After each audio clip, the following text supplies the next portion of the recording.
Hey, the Adelaide camp. You only need to mention Adelaide camp, and most people, the vast majority of people, understand what you're talking about. This is a camp that the Adelaide Footy Club put their players through. It was after their loss in the grand final to Richmond. Yes. Where do you want to start? Well, Eddie Betts is central to it because there's a lot of history around it. So it was reported initially that, all these issues that have arisen out of the camp and the way it was run and how much damage it would potentially had been done. Yeah. And, people that wrote those articles won awards on the back of them. And then it was heavily disputed by the Adelaide Crows themselves, by the Adelaide media particularly. There was an investigation. Ran a very strong campaign, the Adelaide media, saying that this is all a nonsense and it's mainly driven by Melbourne media, blah, blah, blah, blah. And then the South Australian, what do they call themselves, Safe Work South Australia, investigated it. No breach of Work Health and Safety Act. Right. So all this is...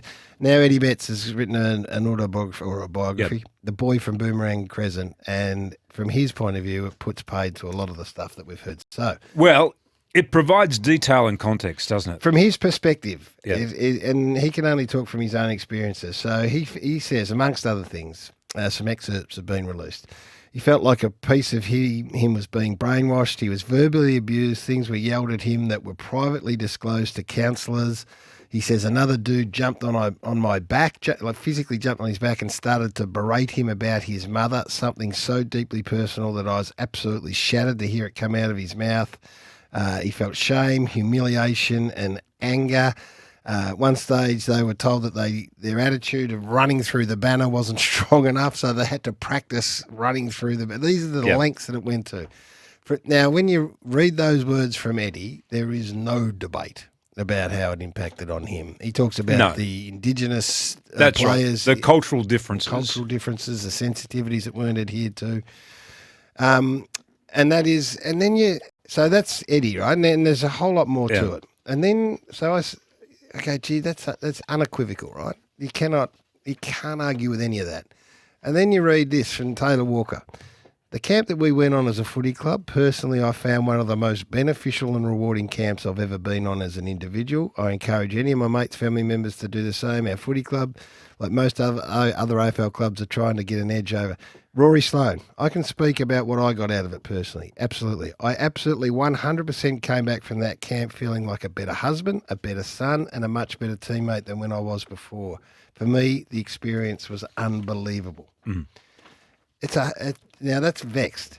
Now, clearly, everyone's own experiences have been caught up in this, and from an Indigenous point of view, a lot of it, from Eddie said, that the cultural sensitivities weren't adhered to. And that is very, very real. And they didn't understand, from his perspective, and it's clearly written in his book, and for everybody to read in The Age and the Herald Sun, they're pretty much the same stories today. From his perspective, they didn't do enough homework or research or understanding about the cultural differences and about what they produced as part of that camp that was going to be so damaging, not just to Eddie, but to also other Indigenous players that participated in the camp. And when you say understand, this is just one example that was given. I haven't clearly read the book yet, but I will. Eddie says that they were, circled up and they were encouraged or told to scream abuse at each other. Right, as part of it. Now, what that achieves, I don't know. But I'm eyeballing you and I'm abusing you. And Eddie says that the young Indigenous players come up to him and said, we look upon you as an uncle, which would be a term, almost like an elder to them, And we're not comfortable screaming abuse at you. So Eddie says, well, I took all my issues to the administration and said these are problems with it. I'm speaking on my behalf, but also on behalf of the Indigenous players who have spoken to me. I'm a leader of this group. I don't want to expose our players or these Indigenous boys to any more of this because and then within 3 weeks he's booted out of the leadership group. He was dumped from the leadership group, He said that he was exhausted, drained and distressed about the details that he had to share. So what he did, I don't know that you touched on this before, what he did was he disclosed things to them about his life prior to the camp. And then they threw those things back at him in front of everybody else as well. And then you talked about the fact that somebody jumped on his back and started to berate him about his mother, something so deeply personal. I was absolutely shattered to hear it come out of his mouth. And that's how it affected him. So And, for others, Tex Walker and others like Rory Sloane, they don't have the same sensibilities around their families, perhaps, and maybe they didn't reveal things that Eddie did about his life and his upbringing, which he was asked to do at the time. So again, Eddie says that the counsellor rings him prior to the camp and says, can you go somewhere private where no one else can hear you speak? Yeah. And I want to talk to you about things that will help us, develop you as a person and a player and a competitor and a leader. So Eddie then confides, these are in Eddie's words, confides really personal, intimate details to them. He thinks that are going to be used to build a profile around him and work. Instead, the information that he gave them in that discussion was then thrown back in his face in a manner that we've just described. So the point being, in the end, it was untenable. Yes. We talk about an atmosphere and an environment. Yeah, take apart from who you agree with or who you don't agree, whatever. The fact of the matter is it's split the club down the middle. When you get the Sloanes and the Walkers of the world who have this, their recollection, and then you've got Eddie and others, I would imagine, who are... It's just no wonder it destroyed that joint. We're reading excerpts from the paper this morning, so we don't have full context of the book. So I don't know whether or not he's written this anywhere in the book, but one would think, given the fallout at the time, would they not have sat everybody down and addressed this internally from the perspective of Eddie explaining to others in the group why he was so affected and how it affected the Indigenous players as a result of the way that this camp was conducted? Sam Edmund's got the book. He's reading it as we speak, I'm told. Now, I don't know whether you have read the whole lot. And yes, Taylor Walker and Rory Sloane are still at the club, but I understand that was their recollection while they were all still at the club. Yes. That's what they were saying at that time. Dave's joined us in Brighton. Good morning, Dave. Yeah, g'day, fellas. Yeah, look, you can see what's going on here. It's obviously the Indigenous fellas were the ones that were affected. The white fellas seem to be A-OK about it. I'm not sure that's the case, Dave. That's a pretty general... I think Josh Jenkins has had some pretty solid things to say about this as well. Yeah, but it seems to be that there's a bit of racism in here. Well, I'm not sure it's racism, though, is it? How is it racism if the Indigenous players feel like they've been impacted in the manner that they have? That's not basic. That's not an accusation purely on race. It's about some sensibilities and sensitivities as people as well, isn't it? Yeah, but it just seems to be that it's the Indigenous fellas are the ones that are, who were affected by it. Mostly affected by it. Yeah. Like, Rory Sloane and Tex Walker come back saying how wonderful it was. Well, it just there just seems to be, that's what it seems to be pointing at as far as I can see. Right, thanks. Tom's in Williamstown. Go, Tom. How you going, boys? Good, thanks. Just want to talk about the Eddie Betts stuff. Last night on Sam McClure on Sports Day, I didn't like that. So he dramatised the whole thing and put theatrics behind it, pretending he hadn't read it and stuff like that. I feel like he's a white privileged kid using someone else's story to, justify his position in the media. I think, and then he comes out and says sorry. I don't think that bloke knows where he is. I don't know how he keeps his job. I didn't hear that. I'm not sure where you're coming from there, Tom. I think Sam McClure, he was the one that broke the story and wrote the article, and I would appear to be vindicated on the back of this stuff from Eddie. Yeah. You would think, given what they did at that camp, Gary, you would think the planning that went into that, as part of that planning, they would have talked about, okay, from the football club perspective, they would have said to these guys, okay, what is it that you're planning to do? And you would expect them to outline all the different areas that they were going to go, how they were going to go about it, what their objectives were, all those sorts of things, okay? So you would think somewhere in there would be somebody representing the Adelaide Crows, and there would be somebody there as part of the Adelaide Crows group who would understand the cultural sensitivities for some of those Indigenous players if they were to present the camp in the way that it was obviously presented. And at that point, you would think, right, somebody would say, no, there is territory. You are going into territory now that we shouldn't venture into. Yeah, 100%.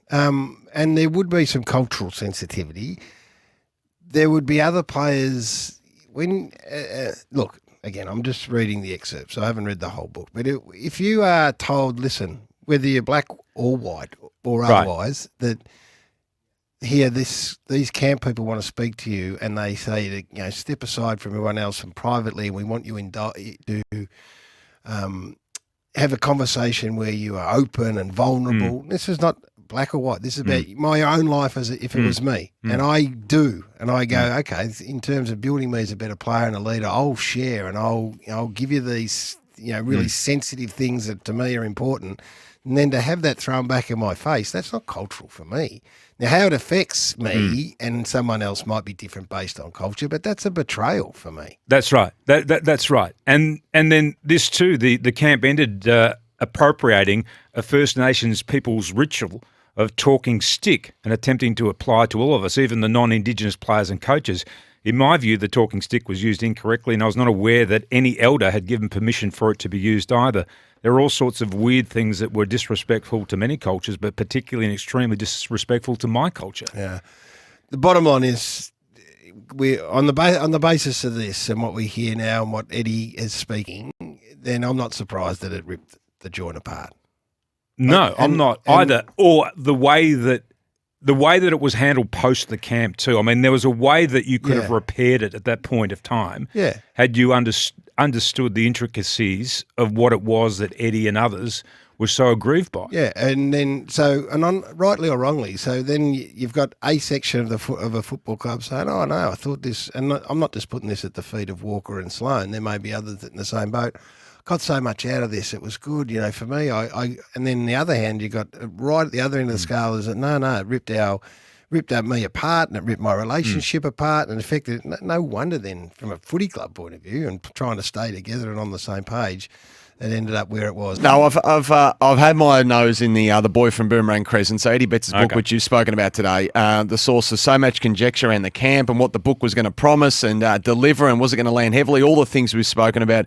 It is absolutely explosive. The revelations on the secretive 4-day Gold Coast camp, as well as the external company brought in and what they made the players do in 2017. It's interesting to read Eddie's take on it, though, that he says, broadly speaking, the external training and the leadership group that came in to work with the players, something he was opposed to philosophically right from the start, just believing leadership needs to come from those within, not externally. He said it's all based on relationships formed, and outsiders haven't built those relationships with the players and the staff, and therefore they come in with their own bias and without the sufficient understanding of the individuals involved. So he goes into some detail on a couple of things here. Meditation is a massive part of it. So after a couple of losses in 2017, talked about the running through the banner. They identified that as a reason why the Crows had lost a couple of games in a row, that their facial expressions were not in quote-unquote game mode, Gary. Eddie said that to practice that. Is that they practiced not the running through the banner, but it is in the book that they needed to practice together their facial expressions and to get them into game mode.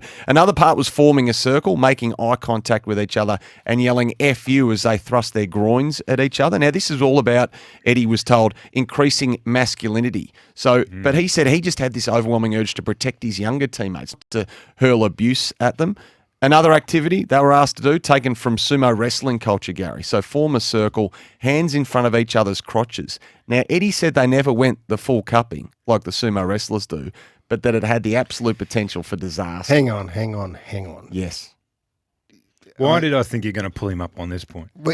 So this group, part of it was to get the players in a circle. Just pull me up at any time. Keep going. Pull me up might not be the best term. And stand with your arm right and left in front of... Power stand style almost. Right. Yep. And cup your teammates' testicles. Correct. And the sumo wrestlers do this, do they? Yes. Well, that's what the Adelaide players were told. This is what they wanted the players But they didn't to do it. They did not They do did it. not They do refused it. to do The it. players balked at that one, unsurprisingly. Unsurprisingly. Could that not have been the end of it right there? You would have thought the alarm bells would be ringing loud and clear by now. But nevertheless, they lost the 2017 grand final to Richmond, a loss that Eddie says still haunts him to the point where he can't watch another grand final at the moment without feeling sick. So that's bad enough. Have you read the book? Yes. Okay, so post the camp, Yes. when it all blew up, Yes. how did they address it internally with the players? Because I said to Gary before, surely they would have sat down and Eddie Eddie as did. he's written in his book, Eddie did. all the things that he was worried about and he thought was sensitive, and how they went right off off the deep end with the camp. How was that addressed internally? Well, Eddie addressed it 3 weeks after the camp. So by this point, his wife, Anna, was getting really worried about him, snappy with the kids, not himself at home. He said to the club, this camp's tearing us apart. It's tearing the players apart. The Indigenous players, he demanded be removed from all future mine training, which they were. But he said Josh Jenkins, Hugh Greenwood, others actively sought changes and answers as well. But because he'd opposed it so vigorously, and then the other part of it was a couple of weeks after he opposed it, he was removed from the club's leadership group, which he said absolutely shattered him.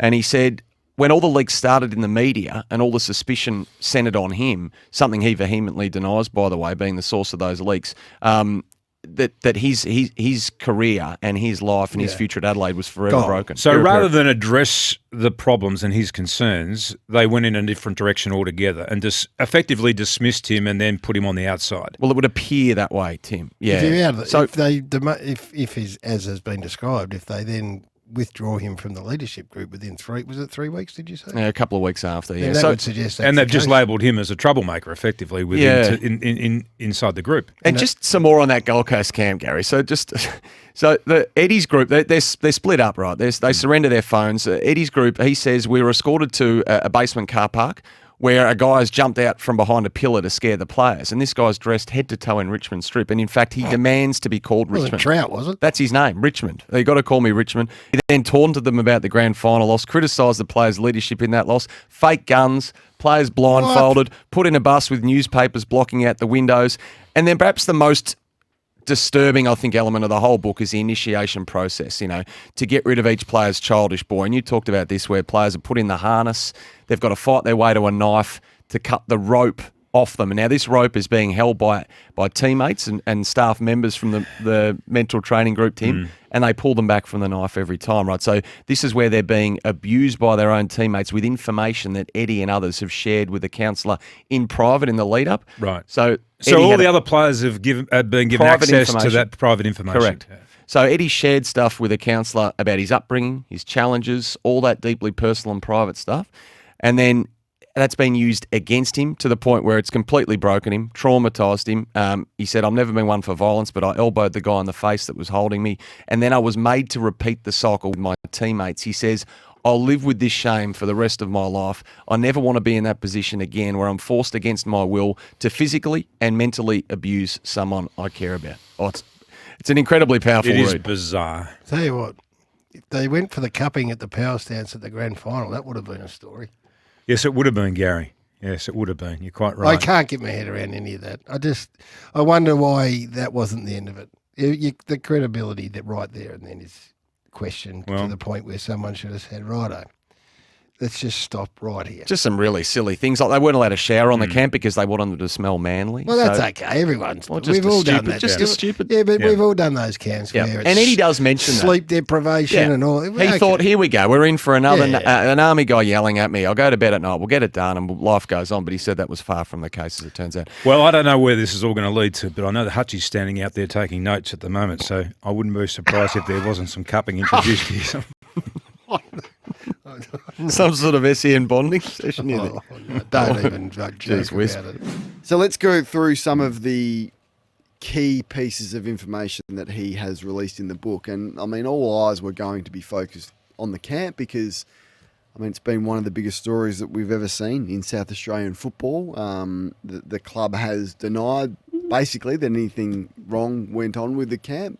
Having said that, though, the place was sort of torn apart and Don Pike and Brett Burden and those have moved on. And we have never really got a first-hand account of what went on. Sam McClure and Caroline Wilson have documented over the journey their information of what went on. And since then they apologised after Collective Mind threatened to take them to court or did take them to court. And a lot of Crows fans thought that was justification that actually nothing went on. Well, this has taken a different turn. This is a first-hand account, an absolute confirmation from a player that was there, that what Sam McClure and Caroline Wilson were saying was 100% right. And in short as well, before you go into the details, pretty much everything that you heard might have happened, Eddie's confirmed it. So it's not rumour anymore. Betts writes that his first serious reservations about the camp began after a compulsory hour-long psychological assessment conducted over the phone by a person he understood to be a counsellor from the Mind Training and Leadership Group specialist. So that raised flags with him, and he had a discussion with his partner Anna over that, which she made the claim that it sounds a bit cult-like. Now, there's a lot of information in this. These are the sort of things that sort of struck with me. Firstly, Betts says the choreographer, I've just butchered that word, Hayesey, was intended to intimidate the game day opposition. That's the power stance I'm talking about. Yep. Was even practiced at Crows training. So you're wondering what they were doing in the lead up to the finals. That was the power stance that they had practiced prior to training and in the lead up to that 2017 final series on the grand final day. On the camp, they weren't allowed to shower. They had to stay sweaty. They had to smell manly. And they also had to what was described as noble silence. So essentially they weren't allowed to talk. Betts was put in a body harness with a rope attached and told to try and fight his way towards a knife to cut himself free while teammates holding the rope physically obstructed him. The initiation was also involved the camp instructions hurling verbal abuse at him. Things were yelled at me that I had disclosed to the camp's counsellors about my upbringing. All the people present heard these things. I was exhausted, I was drained and distressed about the details being shared.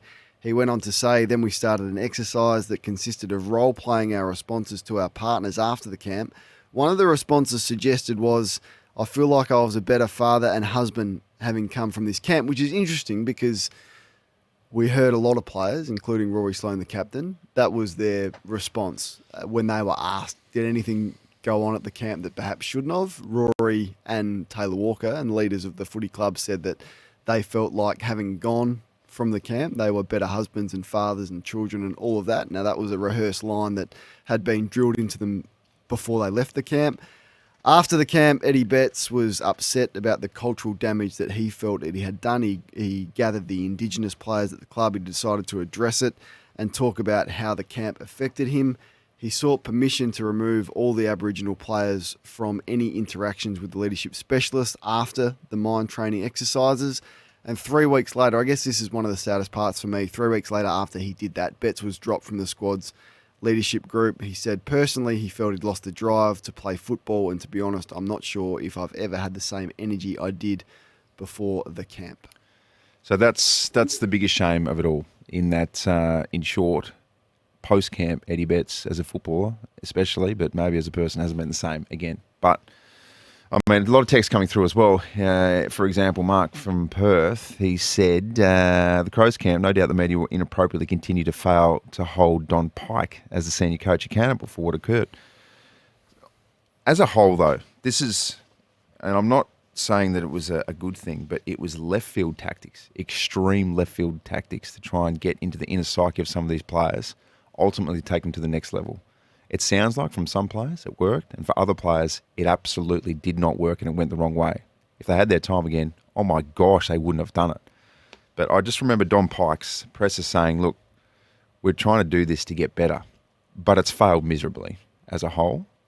It's just a strange way to go about things in a society right now where walking a fine line and doing things that are detailed now to be inappropriate. Yeah, no, we know. We all of that we know. I guess the question is that all of the people that have defended the camp and said that there's nothing that's gone on, including the Crows fans, including Mark Rasciuto, including the club, what do they do now? After details have been revealed that, you know, Eddie Betts was abused about his mother on this camp. So the saddest thing for me is that, I tweeted this last night. For me, the two most popular players at Adelaide are Modra and Betts. Like, no one made the Adelaide Oval stand up when they went near the football in Crows history like Eddie Betts. No one has been more popular. If you're walking down the street, who wants anyone's autograph? It's Eddie Betts. So for me, and I know it's subjective and McLeod and Rashido and all of that, but that's the echelon that Eddie Betts is held in. To read how he was treated by his own football club, which he is an icon of, that was the saddest part for me. Now, can we go back and have a listen to Mark Rasciuto at the time when this was being spoken about a lot and what he had to say? I think people like Kane Cornes and Damien Barron, they're all searching for, they want a blow-by-blow account of what happened on the camp, and they're not going to get that. And the fact that players haven't come out and slammed it proves that most of them, there's nothing to slam. They think there is, but there's not.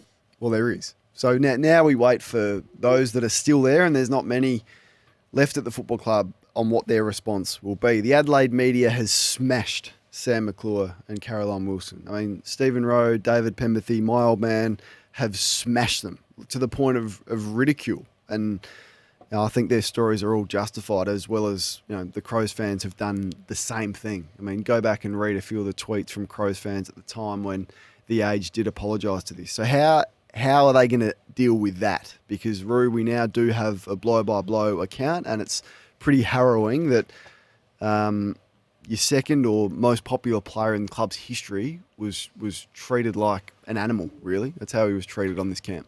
So expectations from me, is it an address to the media? I don't know. Do you think? I think they'll just say, look, it was a long time ago. We felt like we've dealt with it. We're sad Eddie feels that way, but we're looking to move forward and make sure we don't make the same mistakes. That's how I feel it will be. But I mean, if you're going to go pull out some of the audio at the time, I think it's embarrassing for Rory and Tex to now hear that was a well-rehearsed line, that they were all told and indoctrinated into say that it had made them a better father and husband and child, and to see Eddie Betts relay that was actually rehearsed. It doesn't paint Rory and his leadership in great light, I don't think. So yeah, there's a lot of egg on face from Crow supporters, from the footy club, and from a few players that were there. So the whole time during this whole saga and all through the reports with Sam McClure and Caroline Wilson was, well, someone's going to come out, a player's going to come out, and they're going to say something, and that's when we're going to know.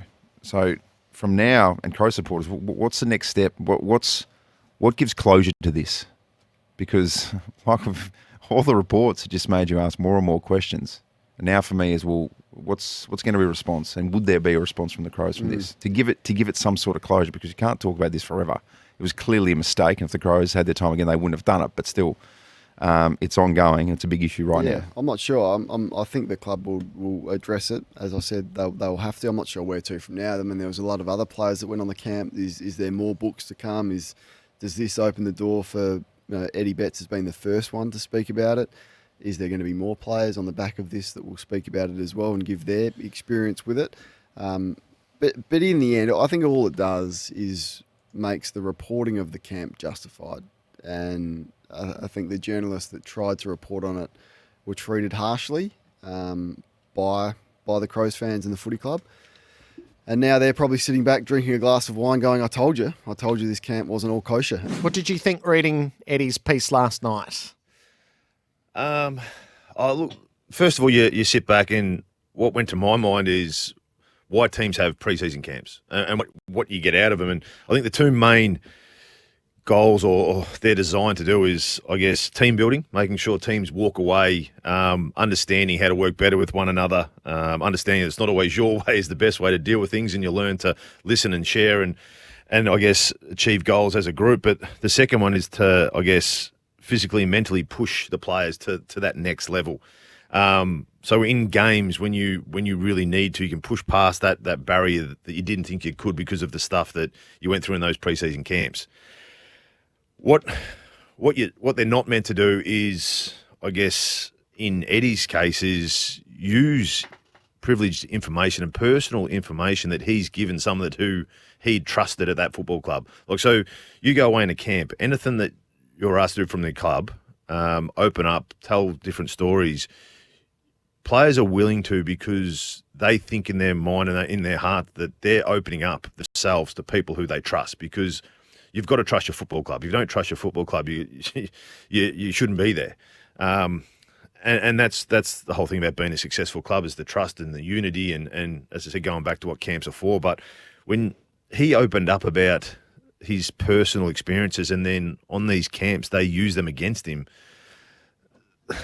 the understanding I don't know where that's coming from, because you know that, especially if you look through the Indigenous boys, the part that also got me there was when they stood face to face and they wanted to yell abuse at one another to strengthen up that words don't mean much.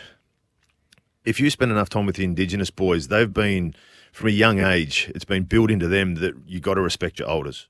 And for a young fella to come to Eddie and say that I feel uncomfortable swearing at you because you're like my uncle, you put that into people's lives. If they had to go and talk to their family like that, how would they feel? So you sort of sit back and yes, pre-season camps are so good in so many ways if they're treated for the right way. To simplify it, you look at it as a pre-season program. Why would you have ruckman, forward pockets, back pockets, all training in the same program? You need to adapt your program. So if you're going away on a camp, some of that stuff might have been good for some of their players. You hear Tex Walker and Rory Sloane saying that they feel that they were better for it, but not everything works with the same people. You need to adapt it and find out the strengths and weaknesses. And some areas are so sensitive to people that you shouldn't be doing it, especially privileged information that was given to them from a player who trusted what he was saying, that was going to be held tight and used, if anything, to help him, not to be used against him. So Eddie believes that he was removed from the leadership group 3 weeks after tabling complaints of the Indigenous players. So he used his position of leadership to represent those who didn't feel confident enough or felt they had a voice. He pushed for change and he lost his place in the leadership group. So if you can push the moral part aside and just have a cold football conversation in that, I read that and thought, well, no wonder that football club collapsed. The reason why you have a leadership group is because a captain won't see eye to eye with 44 people on the list. Won't see eye to eye with every captain. The vice captain won't either. So you have a spread of people in the leadership group that you can touch all 44, 45 blokes in that group. And they have the confidence to come with you with any issues, some small, some large, but they need to have the belief, if it's a first-year person or a 10th-year person, they need someone in that leadership group who they can go to and say, I don't feel comfortable doing this, I don't like what they did, how can I handle this better? They've obviously come to Eddie with those issues, and he's voiced them on behalf of a number of players. So automatically, they've taken him out for that reason. There's probably 6, 7, 8 players in that football club that now may not have a pathway to a leadership group to speak of. So it sort of takes away the strength of a leadership group, because if you're going to voice your opinion of your teammates, that's how it's supposed to work. So they're probably going to come up with different reasons, but if that was the sole reason that they went against, or he argued his own point of view on behalf of some teammates against the position they were going, that's the whole point. We've, in my personal experience, we've had so many times where either Mitch will come and argue something, or Gibbo will, or Sawley will, because that's their role, because they've heard it from another player. And you sit back as a collective, you make decisions and you move on. You don't kick someone out 3 weeks later because they've voiced opinions of teammates. Were there aspects that struck you as weird?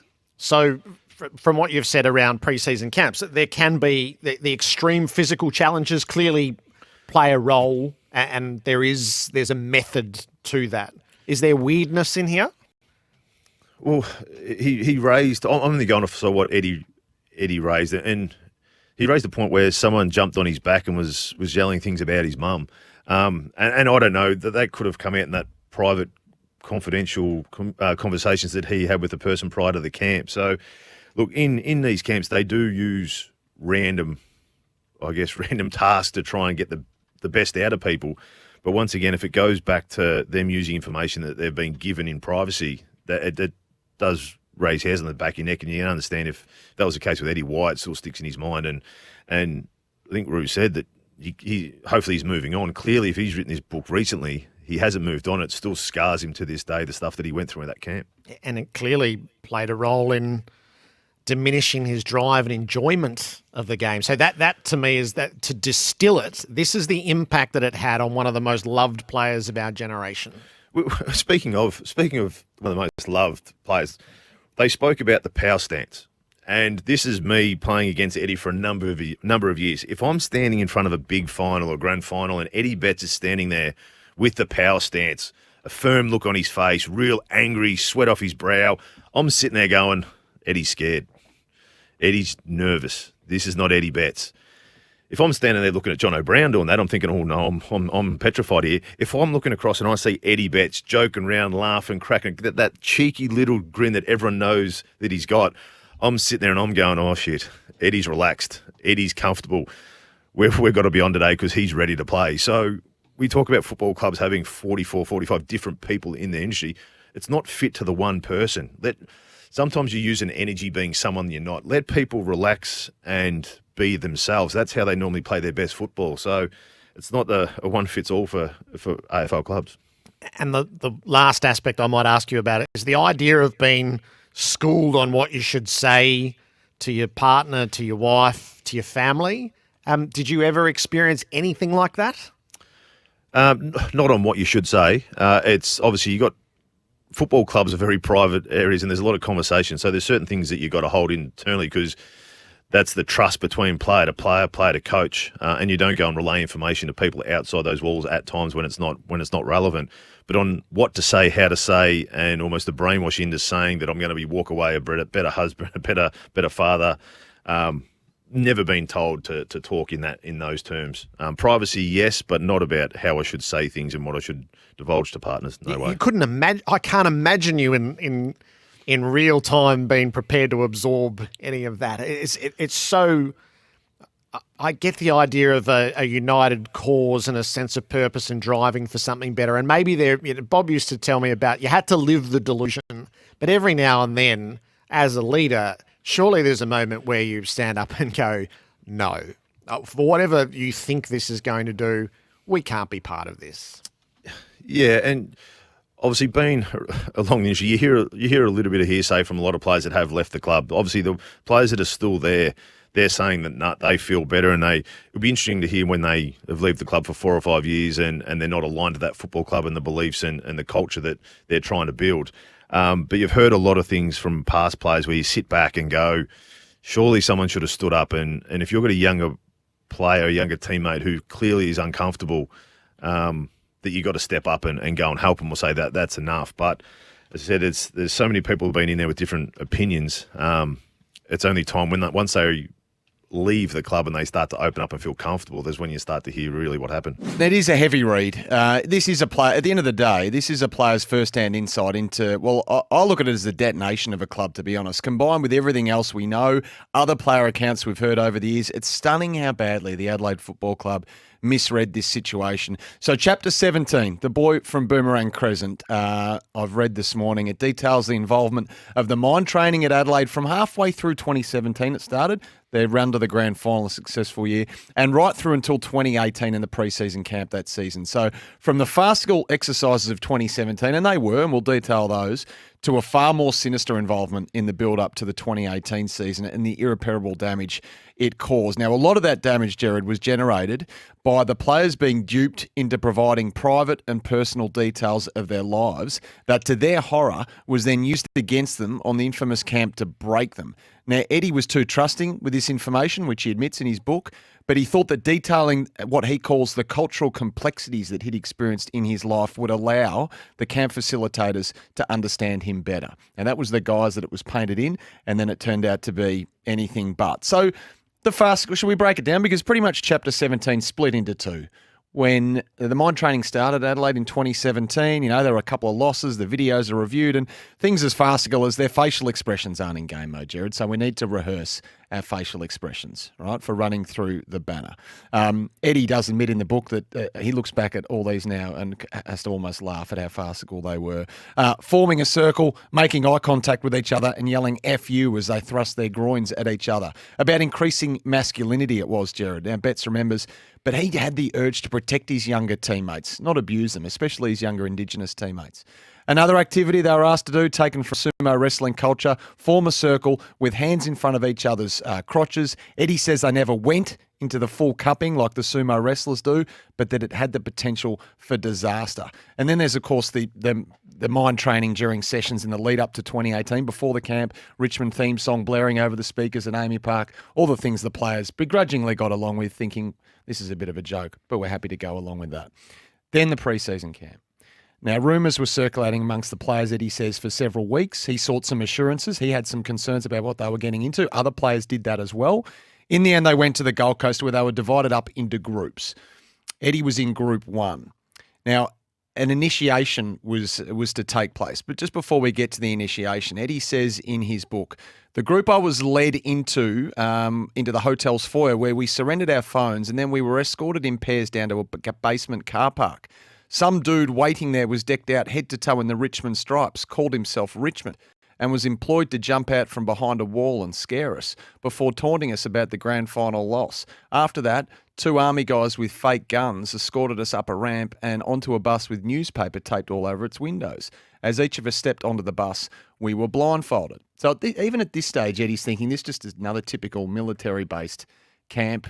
We get some abuse, we go to sleep at night, we get on with it. But then the ritual took place. He says, eventually it was my turn for the initiation. Just like the guy we saw the day before, I was told I would get rid of my childish boy and I would become a man. I was put into the climbing harness with the rope attached and I was told that I needed to get to the knife and cut myself free. I crawled through the dirt while the camp dudes held the rope and yelled abuse at me. At one point, I thought I was getting close to the knife, but they dragged me 30 metres back over the gravel and mud. When I got close again, they instructed 2 of my biggest teammates to jump on me and push me into the ground and not let me move, while the camp guys continued to yell abuse at me. I heard things yelled at me that I had disclosed to the camp's counsellors about my upbringing. All the people present heard these things. By the time I got my teammates off my back, I was exhausted, drained and distressed about the details being shared. Another camp guy jumped on top of me and started to berate me about my mother, something so deeply personal that I was absolutely shattered to hear it come out of his mouth. I was in a compromised situation with some dickhead literally on my back yelling private information I thought I'd disclosed in confidence, and here they were using it against me. Among the really awful things he said that was, I'd be a shit father as I was raised by only a mother. Oh my God. This wasn't the worst of it either, but I don't want to go there in order to protect the people I care about. I've never been violent, but in that moment, I elbowed the guy in the head as hard as I could. I remember looking up at someone who knew me, and I could see the dismay and embarrassment in their eyes. For me, it was traumatizing. I was broken to tears. And looking back now, I was put into a crappy situation that I never should have been subjected to. I was put into a situation that was psychologically, physiologically, and culturally unsafe.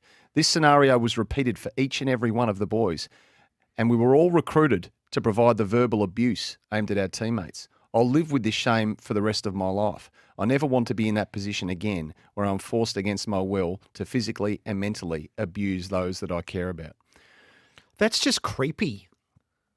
It's pretty full-on reading, to be honest, and that's just a little sample of it. Eddie goes into a lot of detail around the beforehand, during, the aftermath as well. He wasn't the only one to voice his concerns during the camp as well. He says at the end of the camp, we were told that group members provided our safe place now. Any issues we were faced with were to be raised only with the group members. Then we started an exercise that consisted of role-playing our responses to our partners when they inevitably would ask what we did on the camp. That's when I started to get super suspicious about things again. One of the responses suggested to us was, I feel like a better father and husband having been on this camp. Anna and I have always had a really honest relationship and there was no way I was going to be able to get home and lie to her. So we have seen a lot of those responses in the aftermath of the camp as well, that the messaging from some of the players that have been delivered was on point. So that's as it's read now, Gerard, and he goes on in the chapter to detail that in the 3 weeks after I addressed the team about my concerns, I was told that I hadn't been re-elected to the leadership group. I was shattered. My on-field form also slumped in the wake of the camp. I found the opening weeks of that 2018 season a really tough slog. I knew I was falling out of favour with a few of the coaches and some of my teammates too. So that's pretty much the beginning of the end of Eddie Betts' career at Adelaide. So there's a whole lot of reflection that has to take place in the aftermath of this, and it should from the very top down. I hope Gil McLaughlin reads that chapter this morning, given that the AFL had signed off on what transpired. There's not a football player that comes into our sport and into our system that should be subjected to anything that resembles that. And the fact that it has is the source of great shame, not just to a football club, but to a code. Mm. I'm horrified by what you've just read. Yeah, he does ask the question in the book, Eddie, you know, how the mind training people, how dare you take me through a cultural protocol, say for particular men in my culture? How dare you share parts of my private life with my teammates without my consent and while I'm in a vulnerable situation? That's just a snapshot of it, Gerard. It's an amazing read. This is just a one chapter in a 24 chapter book, The Boy from Boomerang Crescent, but it's the one that we all gravitate to because it's been the source of so much conjecture and suspicion over the years. And to have a player of Eddie's stature put his name to it in written form is immensely powerful. Yes, I'm a bit shell-shocked having listened to that, Sam, and I'll read the whole thing before tonight. Eddie Betts will be on 360 tonight. That is a great shame to the sport, that the words that are depicted there. And I think a lot of people are going to have to do a lot of reflecting. And I think my flinch reaction would be anybody who was in a position of authority at Adelaide when this transpired ought to hand in their resignation today. Having obfuscated for so long, now that is detailed so graphically and disturbingly, that's cause. If this happened on your watch, it's time to vacate your position. That's my just immediate reaction to having heard you read that. I think that's disgusting. I've been aware of various pieces of information along the way, and it has been a confusing story. I said that at the outset, not the least of which when the most detailed reporting was retracted under legal settlement. I didn't understand that at the time. That reporting was thorough, and from what I was aware of, it was accurate, but it was retracted under a legal settlement. So that was confusing. But I must say, I didn't expect. So I'd read what was in the Age last night, and I asked Sam to read the book and come in and share passages with us. I didn't expect to be as disturbed by that as I am. I'm quite shaken by that. So the only answer I have to you, Scott, is that those who have looked into this didn't get that level of detail. And if they did, I would not only question their judgment, I would question their humanity, quite frankly. And what that looks like in a workplace and how would that be appropriate in the AFL landscape? I might be naive at times, I'll admit to that, but I'm mortified by that. It has echoes.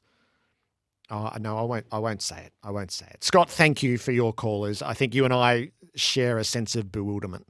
Jason is in Bendigo. Welcome, Jason. Hi, Gerard. How you going, mate, after all of that? Yeah. No, I'm a bit shaken, Jason.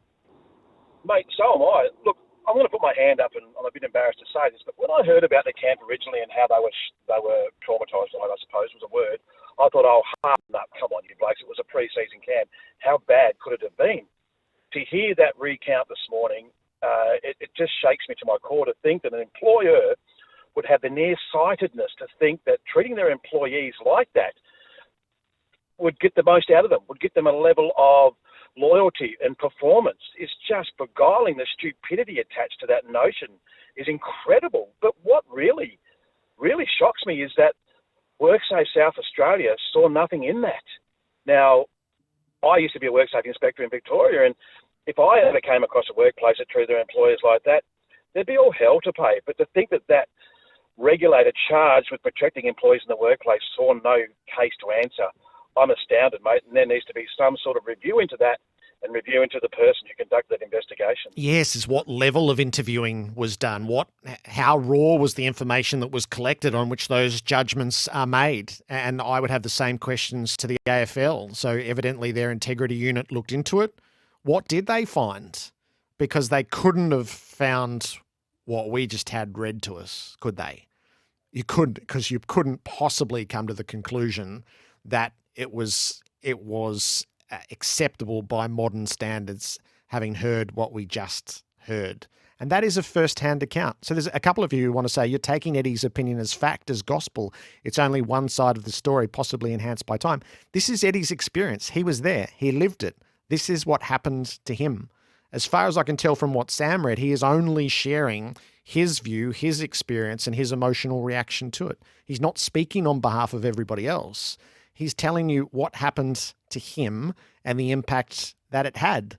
So how you could think that there was a different side to that is Eddie's experience. This is his account. He is courageous enough to share it and see what comes in the aftermath after so many years of denial and obfuscation along the way. We finally have a first-hand account and the impact on one person. And if it's the impact on one person, that actually should be enough. It doesn't matter if that was common to the rest of them who went on it, whether there were 40 of them. The fact that one was affected so deeply by it, that ought to be enough.